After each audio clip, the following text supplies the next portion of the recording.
Thank you very much, James, for that 5 ingredients that you identified. I like the one about hosting a major game.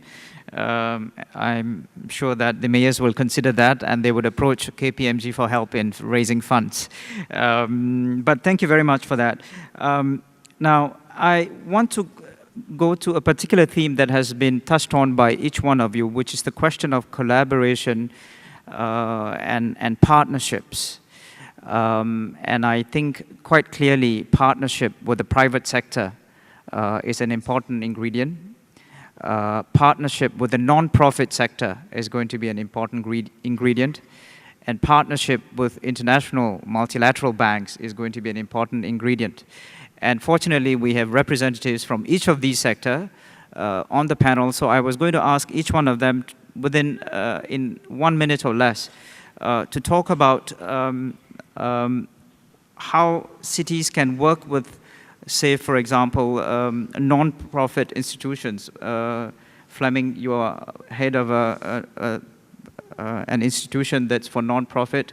What would you like cities to do that will convince you, Real Dania, to go in there to help them with their projects? 1 minute or less, Flemming. Thank you. I'll try to do it in 1 minute or less. It's leadership. What we most need. It's leadership. Trustworthy leadership, and I would raise a little flag about the city plan, because of course it's an important ingredient, a big master plan for a city. I'd rather prefer to call it a city strategy. Let's go 2 generations back to the 50s. What did manufacturing look like at that time? Let's go 25 years back. We didn't have the internet. So I think we have to have a strategy and a strong leadership, because a strong leadership will have the ability to adapt the city strategy to, you know, the things that are happening. Thank you very much, Flemming. I think it's a good reminder that distinction between a plan in itself and the strategy behind a plan and the leadership that comes with it. James, could we go to you, given your experience in the private sector, especially with PPP projects, which has often been talked about as a way for cities to get around the funding or financing problem. So what would be needed to convince you and private sector actors to go into a city and work with them? What do you need to see on the ground? 1 minute or less. Thank you. The question we always get asked from our clients who are trying to deal with cities is, who shall I talk to? So I think the first thing from a city's point of view is to identify their point of contact with the private sector. On PPPs, public-private partnerships, they are used all over the world at the moment. I went to a conference recently where there were 90 countries represented. But I think too often people view those public-private partnerships as one single product, whereas in fact there is a whole range of different ways in which the public sector and the private sector interact. Sometimes contractual, and to be honest, sometimes non-contractual. So in a lot of city projects, the city will create the enabling infrastructure, and then they will create the conditions for the private sector to invest. Without any contractual relationship between the government and the city and the private sector, other than the transfer of the land. So what I would urge you to do is to think about public-private partnerships in the widest possible sense, rather than in the narrow definition of PPP that many people use. Thank you very much, James, for that. Going on to Bindu. Well, people have a love-hate relationship with multilateral development banks. This morning we heard from one of the participants, Dr. Aisha, who mentioned that one of the cities in India had turned down World Bank funding. Nobody said anything about the ADB so far. But from your perspective as a multilateral development bank, what is it that you need to see in a city before you would go in there and partner them? And why is it so difficult to get money out of the multilateral development banks? 1 minute or less, thank you. Thank you, Burhan. I'm sure we all have a love-hate relationship, because we are not a commercial bank, we're a development bank, which means you need to be convinced that the types of projects you're going to do are going to be beneficial, It's got the components, the economic component, the financial component, the social component, the environmental component, the governance component, and the policy component. Sometimes we just go to urban areas and tell them, sorry, we can't do this project because your water tariff is not good enough, or your energy tariff is not good enough. And one can say, you have declined the project, or we can say that we wait until the government is ready to do that kind of policy. So that could be a love and hate. On the other hand, the ADB can also leverage a lot of resources, both private sector. We create enabling environment for private sector to be able to go. There's a lot of places where we have opened up for them. But there are also places where the private sector is not able to go on its own. They can't take the political risk, they can't take the tariff risk, they can't take various kind of risks. So they come to us and we partner with them to make it possible. So that's another advantage of the leverage. The third type of is we also are able to work with the other development partners like bilaterals, even NGOs, the sector to put this group together. For one example is the city development initiative in Asia that we have. We have lots of bilaterals, we have our own resources, and we bring it to the countries for help. That's positive, but it will still be developing projects, developing policies, etc. But we will not compromise when the project we think is not ready as a good project. Thank you. Thank you very much, Bindu. James, did you want to come in? Were you going to disagree with the ADB? A different view, I suppose, not a contra view. But I think on the positive side for cities, they can be sometimes a better credit than the countries in which they're situated. I mean, cities are the economic hubs of countries and have a lot going for them when they're presenting projects to the financial markets. On the downside, the financial markets are in turmoil, and compared to 5 years ago, the availability of risk capital, particularly debt, is far, far less, and therefore is a greater struggle to get hold of that money. And what we are certainly seeing around the world is cities and governments who back cities are having to intervene far more in the financial markets to make sure that they get the finance. And the role of the multilaterals is becoming even more important. But to me, we've got to look 5, 10 years out, and we've got to take steps now which mean that we are regenerating the private sector capital markets. And therefore, the role of government is not just simply to substitute for those markets, but it is to act as a catalyst to regenerate those markets and encourage the pension funds and other funders into the market. Thank you very much, James. I think it was good to have the perspective of the private sector and the non-profit sector and in a sense, the international public sector represented by ADB here on the panel. I think staying on the theme of partnerships, I think it's worth talking a little about the people sector, because I think Flemming, you mentioned inclusiveness as being an important ingredient, and I think one of the other panelists also mentioned that. Ultimately, inclusiveness is about including people. Now, the question is from your vantage point, are there innovative ways of engaging the community, reaching out to the community and making people part of this urban strategy, part of an integrated urban strategy? And whether you have seen any best practices that you would commend to mayors and deputy mayors and officials here. Maybe we'll start with you, Flemming. That's a really good question, but let me give you an example from Copenhagen, my own city, my own home city, and the mayor of Copenhagen is in the audience. We are doing a lot of projects with Copenhagen, and I think, and this is seen from the perspective of the private sector, be it the corporate sector or being the non-profit sector. I think we have to work very hard, seen from the private sector's perspective, on how do we work in a socially responsible way, not just earning money or making profit or doing what I would say the old-fashioned way of philanthropy, just giving money away in a not efficient way. We have to make partnerships. We have to stand up. We have to talk to the city. We're doing that with a couple of projects in Copenhagen. One of the big projects is an arena that is partly commercially funded and partly public and private non-profit funded, and we're doing it in a lot of other examples. But I think we have to listen, we have to practice, we have to be much better in showing what I would say social responsibility, whether it's corporate social responsibility or it's a philanthropic social responsibility. Thank you very much, Flemming. I'm conscious of the time ticking away, so perhaps we can go for questions from the floor, and there are some questions on Pigeonhole as well. I'd like to ask if there are any questions from the floor at this stage. Maybe we might take one or two questions so that we can give the panelists a chance to respond to them at the same time. I know it's been at the end of a 3-day conference.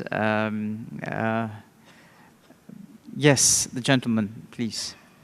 Could someone pass the microphone to the gentleman just here? Please. Good evening. I'm Bob Harvey, Chairman of the Auckland Waterfront. The last 3 days have been absolutely amazing, and I'm very optimistic about the future of cities. But I wanted to feel out the concept of the waterways that flow through our livable and sustainable cities. In some countries, they seem to be nothing less than somewhat sewers, and all rivers and streams flow into the sea. And it seems to me that if we talk about livable and sustainable cities, we have to at least acknowledge that those cities have waterways. And if we get everything right in the cities, we may lose that precious ingredient of the water. And it just seems to be absent in the debate and our conversations. And I'm very concerned about that, that somehow, I know there's a water conference going on the 2nd and 3rd floors, somehow they might have to come together with us in the future. Do I make any sense? Thank you very much. I think that's a very good reminder. I should say that in Singapore, waterways are an important part of our urban strategy. We have the Active, Beautiful and Clean Waters program. It always has been a part of our urban planning strategy. I'd like to see if there's any question from this side. Given the time constraint, we might take a few of the questions at the same time so that the panelists could respond. Any questions from this side of the room or any other questions from the floor? All right then. If there are none, perhaps any quick response? Anyone wants to take up that question? Yes, James? And to me, I have seen projects around waterways. The key is who owns the land adjacent to the waterway, because I've seen public-private partnerships where the owner of the waterway owns the land beside it, offers it for redevelopment, and then plows that redevelopment proceeds back into regenerating the waterway and making it more suitable for amenity use. Because as you say, a lot of them are polluted. So building footpaths, creating recreational areas and the rest. So it's that combination. But too often, the land next to rivers, and particularly going through cities, is already taken. Yeah. Anyone else? All right. Well, I think there's a question, quite a few questions on Pigeonhole. I think, and the top two questions for which there has been a fair number of votes, quite related. The first question is, how can unprecedented growth in cities be sustainable if there's no acknowledgement of planetary boundaries and tipping points and carrying capacity? How can we have infinite growth on a finite planet? And the second top question is, what role does ecological footprint analysis have in quantifying the ultimate environmental impact of cities? Now, this whole question of consumption or overconsumption has been coming again and again, because while the impact is local at the level of the city, the impact is also global at a macro level on the global climate, and climate change being a very concrete example of that. question is, what can we do? Globally, what we can do, of course, is one set of question, but locally, what can we do? I think the question of consumption or overconsumption also has to do with lifestyle changes and mindset changes. What can cities do, or what can they do better? 1 minute or less from each of the participants. Who wants to go first? Flemming, please. I think they can do a lot of things, but I don't agree on the contradiction between going green and growing. I think we have to do both. To me, it's green growth. And again, I will come back. It might sound as a mantra, because if you are going to combine those two, you need leadership again, both in the corporate sector and in the public sector. So I think we have to grow. The population of the earth is growing, so you have to grow, but you have to do it in a sustainable way. And mankind's ability to innovate and create is immense. So it's much more important to me to have a shared vision of how to do it. Thank you very much, Flemming. Bindu, do you want to come in? James, yes. When I was at Infrastructure UK, we produced a national infrastructure plan. And one of the questions we had to ask ourselves is, what will be the requirement for infrastructure in 40, 50 years' time? And I think closely aligned with that question is, what will the role of cities be in 40 to 50 years' time? Will this, this massive move of people into cities continue, where people are cramming themselves together to be more adjacent to each other, or will actually technology provide a solution which allows people to work remotely on a more virtual basis, and actually we'll see a return to people moving out into the countryside and the rural communities and be just as effective? Now, you may think I'm going to give you the answer to that. All I can say is we failed to find the answer to that, but I think it is the burning question, because most of cities and countries' infrastructure plans are based on a continual population growth over the next 20, 30 years into cities. I would just raise the question whether in 20 years' time that will be the case, given the advancements in technology. Thank you very much, James. Bindu? I was just going to add the kind of discussions which is happening nowadays, and it did come up in one of the sessions I was attending. The importance of food, water, energy, and transport nexus. Now, obviously, this is particularly in the context of the footprint.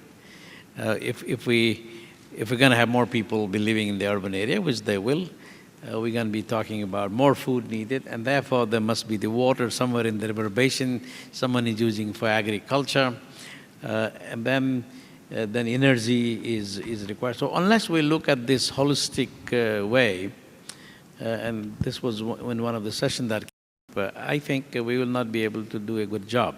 But having said that, we got to look at this holistically when we really think about a good city, sustainable city. Thank you. Thank you very much, Bindu. Holistic certainly is what is meant by integrated urban strategies.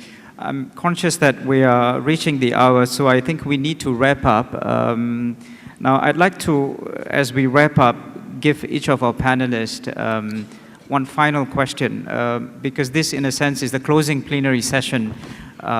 We've all gone through 3 days of interesting, inspiring, and discussions, but also we are quite, in a sense, exhausted and overwhelmed by the barrage of ideas that have come, proliferation of ideas, each one of them individually brilliant, but I think we need to put all of them together as we carry the ideas with us, with our baggage, with our excess baggage. Now, so I'd like to ask each one of the panelists if there's one important message that they would like you to carry with you as you leave this conference. What would that be? So perhaps, who would like to go first? Flemming, please. Might I say one important message? 1.5. Just It's not working. Oh, yeah. Thank you to the organizers, first of all. It has been an excellent congress and conference here the past days. If I have one comment, I would say cities are our future. The vast majority of people on the planet will live in the cities 20, 30, 40 years from now. My message is a very simple one. We should try to design and create and build those cities not from a bird's perspective or a helicopter perspective or an airplane perspective, but from people perspective, from a human perspective.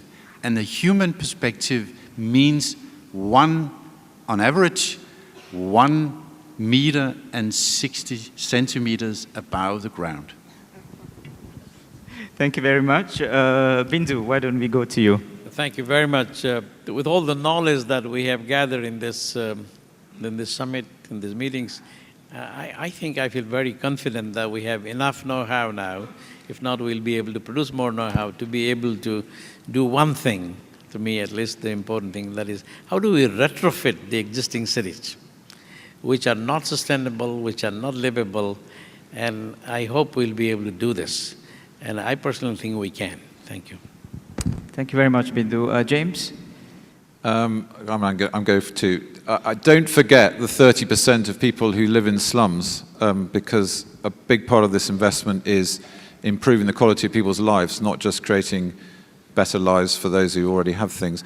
But I suppose my message is that all over the world we're seeing an explosion of investment in infrastructure, and that's no more so in cities.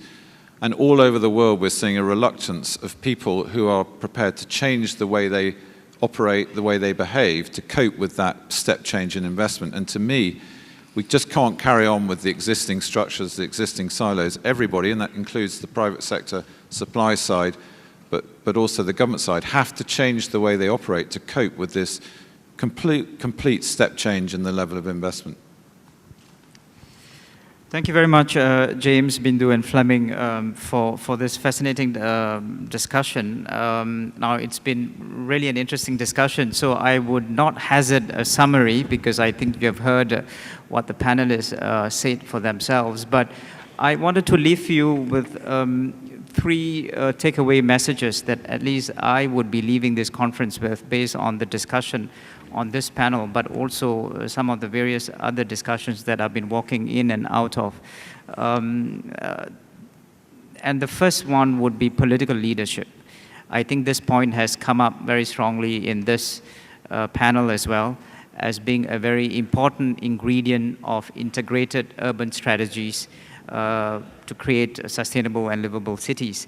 I think at the end of the day, planning is not a substitute for political leadership. Planning is essential, but planning is not sufficient because ultimately there has to be political will and vision to get the plans through and implemented. So that would be the first message, at least that I am taking home with me. Second, I think is this whole idea of collaboration. I think there is a need for platforms for collaboration in order to achieve integrated urban strategies. This will require mechanisms, this will require processes that will allow stakeholders to communicate, to collaborate, to coordinate in order to get to where they need to go through an integrated urban strategy. So the whole idea of platforms for collaboration, I think, is a very important message that I have learned throughout the last few days. And the last thing that I have learned from this panel discussion, as well as perhaps over the last 2 days, is this whole idea of a process. Because ultimately, integrated planning is not a product. It is not something that can be bought as a software neatly packaged. It's a process. It's not a product, but a process. And because it's a process, it's constant. And because it's a process, it's ongoing, almost on a daily basis. It's an ongoing process of dialogue, discussion with stakeholders, which will require strategies to be improved, changed if necessary, because ultimately the goal is to make a difference to the lives of people in our cities, in our country. So perhaps on that on that long-winded note, I'd like to thank the three panelists really for having agreed to join this panel. Could you please show them a round of appreciation, please? Yeah.